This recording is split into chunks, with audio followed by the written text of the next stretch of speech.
Well, haven't done one of these in a while, boys and girls. Haven't been in front of the camera in quite some time. Hope you guys are liking the quarantine COVID hair. It's pretty wild. So a lot has been made about the companions in this new Wizards of the Coast Magic set, Ikoria Lair of Behemoth, and just kind of what it's doing to the format. So let me give you guys a quick rundown. The set has been out for just a few days for online play only, and there's already a clear warping of the format taking place. Now, this is not going to be a rip on Hasbro, rip on Wizards. This is going to be a real simple video. We cannot have these types of things happen in our game if we don't want Wizards to be, like, these things are going to happen if we want Wizards to kind of push the envelope. I know that Oko was one of those situations where we thought, man, that was way too much. Okay, we get it. This kind of feels like when Planeswalkers came out with companions, where, you know, they are, they're good cards, they have some really strong effects, but the one thing that's kind of got people, is it's not hard to break them. Now, time will tell. This could be the beginning of something huge. This could be the beginning of nothing at all. I mean, it really, like, sorry, I can see the difference in string length. this is how crazy I'm going here. I can tell a significant difference there in the video. But anyways, where was I? Quarantine's got me going a little crazy, guys.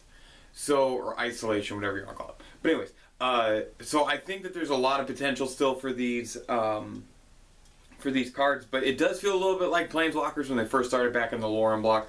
And what I will say to you guys is, give it time.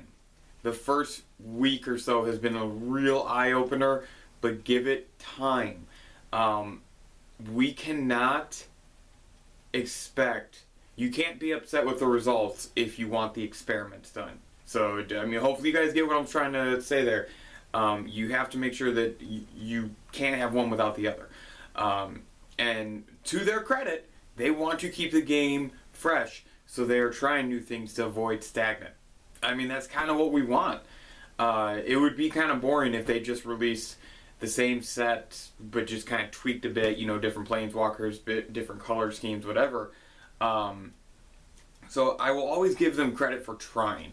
Now, it doesn't mean you can't be dissatisfied with the product. It doesn't mean you can't be upset with what's come out. It doesn't mean you can't bitch about it. It just means that you have to understand this is kind of part of the territory. There's certain things in life that when you're gonna have this, it's gonna bring that.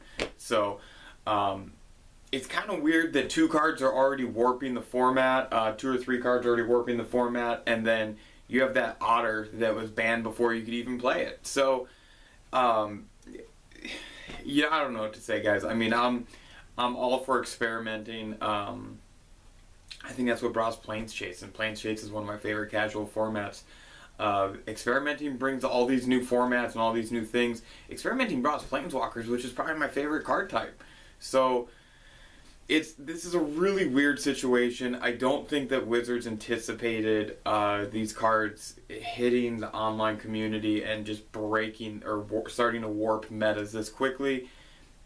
I also don't think they anticipated having to ban a card before it was even released. So, you know, there's a lot of things that I'm pretty sure they're just, you know, hey, we fucked up. Which everyone does. I will give it to them. Everyone does. When it comes to creating within game design, I will give you a little bit more leeway than I would with, say, business-related decisions.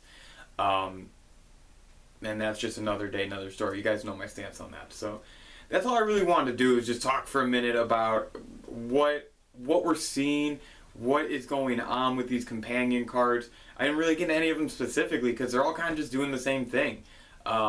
They're very powerful. They're a little scary. I mean, let's be honest, guys. They're just a smidge bit scary because you can build your deck around these pretty easily, and you can do some damage. So, you know, it's going to be really fun. It's going to be really fun to see kind of how things progress here over the next few weeks.